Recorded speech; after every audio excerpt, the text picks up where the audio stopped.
लेकिन प्राण प्रतिष्ठा का न्योता तो सोनिया जी को आप हमें जाएंगे और मल्लिकार्जुन खड़गे जी को आया था। मुझे ऐसा लगता है कि जहां पर शंकराचार्यों का सम्मान नहीं है, जहां पर हिंदू धर्म की रीति रिवाज नहीं निभाए गए, वहां पर हमारा जाना उचित नहीं था। समय पड़ने पर हमारा शीर्ष नेतृत्व बिल्कुल जाएगा। लेकिन जिन लोगों की आप बात कर रहे हैं, इसमें क्या बड़ी बात है? एक्सपीरियंस बहुत अच्छा था, इसमें कौन सी बात है? ये जो हिंदू धर्म है ना, ये 2014 से पहले नहीं आया है। 2014 से पहले यहां बैठे हुए हिंदू अल्लाह अल्लाह नहीं करते थे, राम का नाम ही जपते थे, भगवान का नाम ही जपते थे। ये सुन लीजिए, मंदिर कैसा लगा आपको? स्वयंभू ठेकेदारों की असलियत ये है कि चंदा देने के लिए बीफ कंपनी से भी चंदा दे रहे हो, तो धर्म के स्वयंभू ठेकेदार नहीं। सुप्रिया जी, आप गई, आपके तमाम सहयोगी भी गए, कई नेता गए कांग्रेस पार्टी के, बिल्कुल सही आपने कहा। कैसा लगा राम मंदिर? भव्य लगा, दिव्य लगा? अच्छा लगा, मुझे लगा अच्छा लगा। लेकिन जहां पर जो छत्र था, जहां पर रामलला की स्वयंभू मूर्ति थी, अगर वहां बनता तो और भी अच्छा लगता। अच्छा लगा। हिंदू धर्म के हम सब लोग हैं, हिंदू धर्म के अनुयायी हैं, हम बिल्कुल भगवान राम को मानते हैं, लेकिन हम भगवान राम के चरित्र को मानते हैं, उनकी मर्यादा को मानते हैं, उनकी प्रतिष्ठा को मानते हैं। हम उस हिंदू धर्म को मानते हैं जिसमें कहा जाता है यत्र नार्यस्तु पूज्यन्ते रमन्ते तत्र देवता। हम उस भाजपा को नहीं मानते हैं जहां IIT BHU में लड़की का बलात्कार होता है, बीजेपी चुप। वहां पर ब्रजभूषण शरण सिंह के ऊपर आरोप लगते हैं, टिकट लड़के को मिलता है, चार्जेस फ्रेम हो गए। हम उस भाजपा को नहीं मानते हैं, एक मिनट, जो कि हमारी बेटियों के साथ गलत करती है और संरक्षण देती है आरोपी को। यह बिल्कुल गलत है। यत्र नार्यस्तु पूज्यन्ते रमन्ते तत्र देवता, जहां पर शक्ति स्वरूपाओं की पूजा होती है, उस हिंदू धर्म को मैं मानती हूं, और उस हिंदू धर्म में जो भाजपा कर रही है वो सरासर गलत है। चलिए सुधांशु जी, ये तो कहा सुप्रिया श्रीनेत जी ने कि मंदिर उनको अच्छा लगा। नहीं, यानी सरकार के सुपरविजन में काम क्या अच्छा हुआ है वहां पर? मैं एक बात कहूंगा, जैसे मैंने शांति अच्छा से इनकी बात सुनी, अब मेरे बीच में नहीं बोलेंगी, ठीक? वैसे यत्र नार्यस्तु पूज्यन्ते रमन्ते तत्र देवता कहाँ लिखा हुआ है, किस ग्रंथ का है, पता है आपको? आपको इसमें आपत्ति है? नहीं। महिलाओं के अगर नाम बताइए, पता है? आपत्ति है? आपको आपत्ति है? ना, लिखा कहाँ है? मैंने तो देखिए, वैसे मैं बता दूं दर्शकों के सुलभ संज्ञान के लिए, ये मनुस्मृति में लिखा है, जिसको बहुत ज्यादा ये लोग वो करने में लगे रहते हैं। मनुस्मृति में लिखा है यत्र नार्यस्तु पूज्यन्ते रमन्ते तत्र देवता। अब मैं बताता हूं, इसमें गलत है। अब अपने टर्न कुछ गलत कहा मैंने? शंकराचार्य के बारे में बात करने वाले अभी कहा, आप बीच में, अब तरीका ठीक नहीं, मैं आपके में एकदम शांत बैठा। आप भी बीच में शंकराचार्य को जेल में किसने डाला था?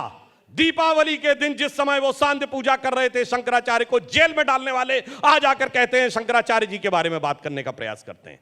और इन्होंने कहा देश की पहली महिला राष्ट्रपति जो आदिवासी समाज से थी, जिस दिन उन्होंने जाकर राम मंदिर का दर्शन किया, अगले दिन महाराष्ट्र के कांग्रेस अध्यक्ष नाना पटोले ये कहते हैं कि राम मंदिर का शुद्धिकरण कराना चाहिए। इससे बड़ा अपमान हो सकता है क्या? अनुसूचित जनजाति की जिस दिन महिला प्रधानमंत्री और राष्ट्रपति गई और उस दिन जाके कह रहे हैं शुद्धिकरण करना चाहिए। क्या मतलब था शुद्धिकरण का, ये बताने का प्रयास करिए। और जो मैंने सवाल पूछा था उसका जवाब नहीं आया। राम मंदिर पर न जाने वालों के तीन प्रधानमंत्री और एक युवराज बाबर की कब्र पे जाके सिजदा कर चुके हैं और यहां से लौटा चुके हैं, उसका जवाब नहीं आया। जिन्ना के पास क्यों गए थे? 2000 के साथ क्यों मिले हुए थे? भैया, ये तरीका ठीक नहीं है। एक एक करके सुप्रिया जी प्लीज। मैं एकदम शांति से बैठा हुआ था। नहीं चिल्ला क्यों रहे हैं? आप बीच में सुप्रिया जी प्लीज। मैंने आपके में बिल्कुल नहीं बोला। सुधांशु जी अब आप बीच में नहीं बोलेंगे। आप दोनों प्लीज एक साथ मत बोले, प्लीज गुजारिश है सुप्रिया जी। नहीं सुप्रिया जी, आप जब बोल रही थी तो सुन रहे थे ना वो। शराब कुछ बोलती नहीं, मैं एकदम शांति से। पानी आप पीजिए, अभी पानी पीने का वक्त आ रहा है। मैं बता रहा हूँ, अरे भाई आप आराम से प्लीज प्लीज, आप दोनों से गुजारिश है, प्लीज आराम से। नेता का बड़ा रहता है जो हमेशा यूं करके भैया भैया करके दाढ़ी बढ़ा के कहता रहता है कि ये, अरे दाढ़ी तो आप वाले की भी है, दाढ़ी तो आप वाले की भी है, दाढ़ी से आपत्ति है? दाढ़ी तो स्वतंत्र बाबू की भी है, सामने बैठे, दाढ़ी से आपत्ति है? अरे सुनिए, हमारे वाले की दाढ़ी तो स्वतंत्र बाबू की भी है, दाढ़ी तो अमित शाह की भी है, दाढ़ी तो नरेंद्र मोदी की भी है। अब दाढ़ी से आपत्ति हो गई? वाह भैया, वाह भैया, क्या गजब है। अब दाढ़ी से आपत्ति।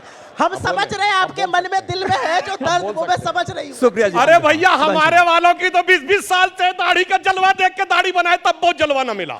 ये है इनकी हकीकत। अब मैं बताना चाहता हूँ, अब सुनिए, आज अब देखिए, मोदी जी सुन लेंगे, दिक्कत हो जाएगी। अपने टर्न पे शांति से बोलिए, अपने टर्न पे शांति से बोलिए। मैं तो कह रहा हूँ हमारे यहाँ तो दाढ़ी परमानेंट है, आपके यहाँ मौसम देख के आती है। अब दूसरी है, अब सुनिए, मैं दूसरी बात बताना चाहता हूं। देखिए, गंभीरता की बात, इन्होंने कहा 2014 से पहले सब हिंदू नहीं, ऐसा नहीं कि हिंदू धर्म 2014 के बाद आया। सही बात है, हिंदू धर्म 2014 के बाद नहीं आया है, मगर हिंदू धर्म जागा 2014 के बाद है। 2014 से पहले इस देश में 9 राज्य हिंदू माइनॉरिटी हो गया, इस देश में दर्जनों जिले हिंदू माइनॉरिटी हो गए। इस देश में वो दौर था नौराजी कि तुम्हारा कश्मीर में क्यों कह भाई? दिया गया कि हिंदुओं घर से छोड़ के चले नौराजी? जाओ, अपनी बेटियों को छोड़ के कौन से चले नौराजी? जाओ, और उसके बाद कौन से उन्होंने नौराज्य? कौन से नौराज्य? कौन से नौराज्य हिंदू माइनॉरिटी हो गए? अब सुनिए, कौन से नौराज्य? सुनिए, हाँ बताइए। नागालैंड, मिजोरम, मणिपुर हुए कि नॉर्थ नहीं? ईस्ट हिंदू माइनॉरिटी हो गए? कितने राज्यों में यहाँ हिंदू माइनॉरिटी नहीं है? केरल में मल्लापुरम, मालदा, धुबरी, बरपेटा, करीमगंज, कितने जिले माइनॉरिटी? भाई क्या तरीका है इनका बदतमीजी का? लगातार बीच में डिस्टर्ब कर रही है। ठीक है, आप सुप्रिया कभी जी, बोले, उनको आप कंप्लीट चला तो कर देने लेने दें आप। और सुप्रिया जी, प्लीज। आप सुनिए, सुनिए, जी। इसलिए फंस गए, देखिए, दाढ़ी वाले में जिसके फंस पास गए। फैक्ट कमजोर होते हैं वही बीच में बोलता, मैं तो दाढ़ी एकदम वाले में फंस शांति गए। से बैठा था। इनके लिए बीच में बोलने के अलावा कोई चारा नहीं है। अब मैं कहता हूं, इनका ट्वीट देखिएगा जाके, जब राहुल गांधी जी की वो तथाकथित न्याय यात्रा शुरू हुई, इन्होंने कहा लुक एट द क्राउड, और वो एरिया देखिए कौन थे, धुबरी, बरपेटा, करीमगंज के आसपास का इलाका असम में, और मालदा पश्चिम बंगाल, जहां सबसे ज्यादा घुसपैठियों की संख्या है, वहीं पे सबसे ज्यादा इनकी भीड़ दिखाई पड़ रही थी। इससे साफ समझ में आ जाता है कि कौन किसके साथ मिलकर वो कर रहा है। और इन्होंने कहा कि पाकिस्तान वालों को बिरयानी खिलाई और ये खिलाई वो खिलाई। अरे भैया, वो कहानी बहुत पुरानी हो गई। उसके बाद उनको कितनी धूल चटाई और पटक पटक के धूल चटाई, वो ये भूल गए। और अब तो क्या है, अब तो सुनिए, ये फवाद चौधरी, पाकिस्तान के पूर्व मंत्री, कहते हैं Jawaharlal Nehru was a great socialist.